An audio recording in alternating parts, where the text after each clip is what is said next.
Okay, welcome back to Garage Money Pit. This is Timo from the future because I already know how all of this went. But anyway, I've owned this bike for a couple of months now. I've ridden it for maybe 300-400 miles since the introductory video.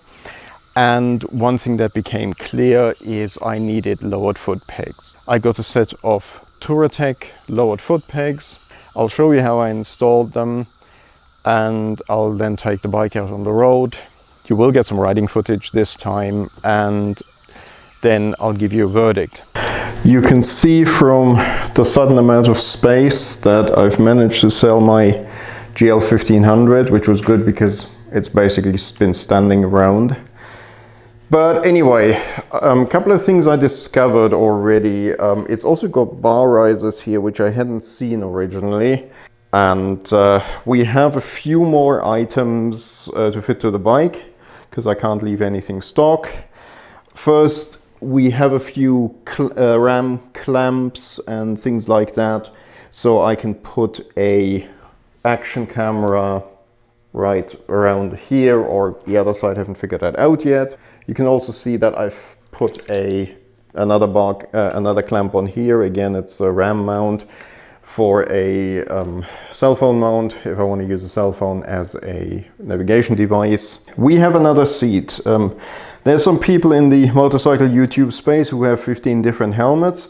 I have 10 different seats for my main bike. We still have the stock seat. The stock seat is surprisingly good, especially that I'm of the persuasion that BMW hasn't made a decent seat since about the 1970s. And we have a box that says Touratech on it. So let's see if I can film and open at the same time. Oh yeah, the seat is not Touratech, by the way. That's a Sargent seat, in case you recognize the color scheme. A box all the way across the country from Seattle.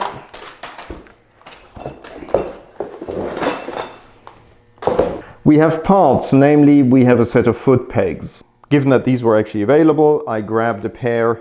So I'll show you how to fit them. Well, we'll discover together how to fit them. If we're looking at this OEM foot peg from underneath, you can see it's spring-loaded.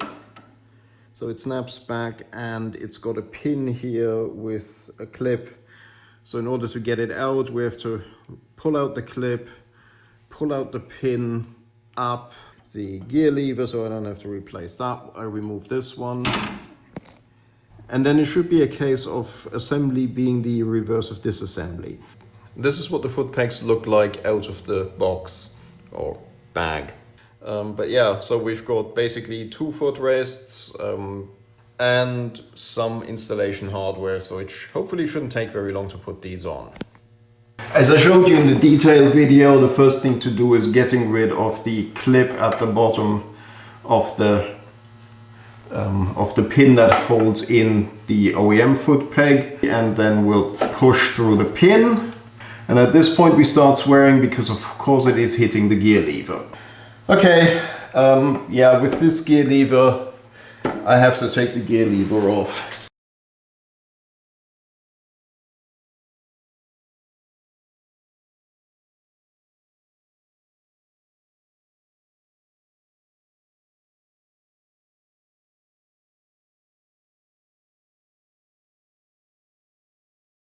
Still curious who made this thing, I still have no idea. The Touratech foot pegs are supposed to be about 20mm lower. So right now they're about 41.5 centimeters from the bottom, or 16.25 inches. That's with the bike on the center stand. And right now let's push this thing out. Okay, that's that thing out. So this is a little bit loose, so there are spacers, and so let's go. And so given that I want them as low as possible, I'll put the spacer on top. Okay, just using the screwdriver to center everything. Put that one on there. Okay, Right. So right now it's almost an inch lower. So that right now the top of the spikes is at 15.25, which translates roughly into 38.5, 38.75 of a centimeter. Okay, so that feels a little loose. Right, so I've changed the angle, as you can probably see. I basically try to put this the peg roughly in line with the level of the foot peg. This might be one of those items that will have to be modified sooner or later, but it's just a matter of figuring out what I like.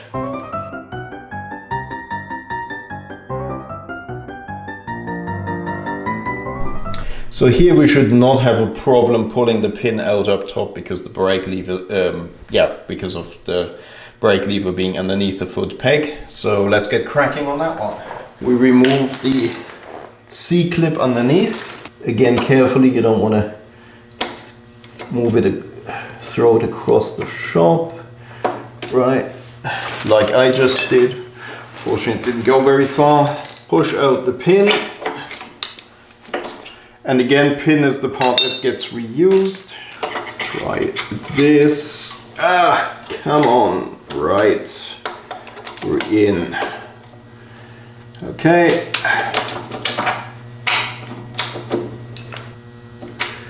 Right.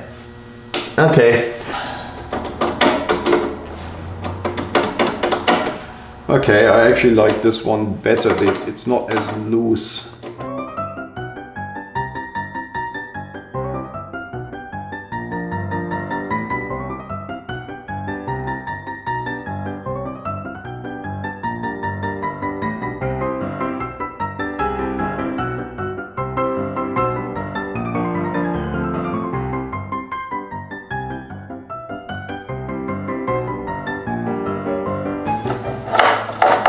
Yeah, it's less loose if you put the hooked side of the spring into the frame. Yeah, much better. And no, I normally don't ride in trainers. Okay, that doesn't feel bad. So for the next piece of work we have a clamp that I'm trying to fit here so I can fit an action camera. You've got to roughly figure out where it goes because there's going to be an arm on top and of course it's going to be angled forward, but that looks good, so it's not going to interfere with the indicator either. It's intentional that it's tilted forward because the camera has to go in here. As I mentioned, we've got this one here, we've got this one and its friend on the other side, and we're going to try out the saddle tomorrow and I'll report back.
Right, so what's the verdict after riding for about 2.5 hours?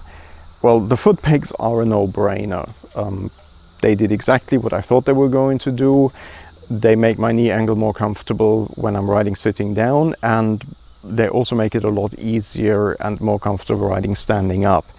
So from that perspective, if your knees can benefit from a little less knee angle, I recommend these Touratech lowered foot pegs. Like all the parts I put on my bike, I pay for them myself. So I would say I paid about 200 bucks for them from Touratech USA. They're definitely worth the money. On the seat, the initial reaction is a little bit more mixed. So the initial comfort on the seat is much better than the OEM one. That's a big plus. It was getting uncomfortable quicker than the stock seat.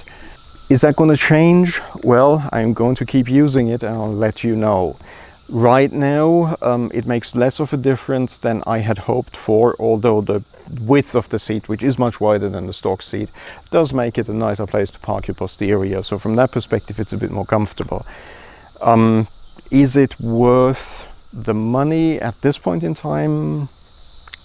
Verdict still out. So at this point in time, I'll alternate between using the stock seat and this seat, both to give this one a bit of a chance to break in and see how things work out from the perspective of longer term use, and towards the end of the summer I'll give you a verdict if I think this seat is worth it for me. And keep in mind, all I'm saying is, are these parts worth it for me or not? I can't tell you if they're worth it for you.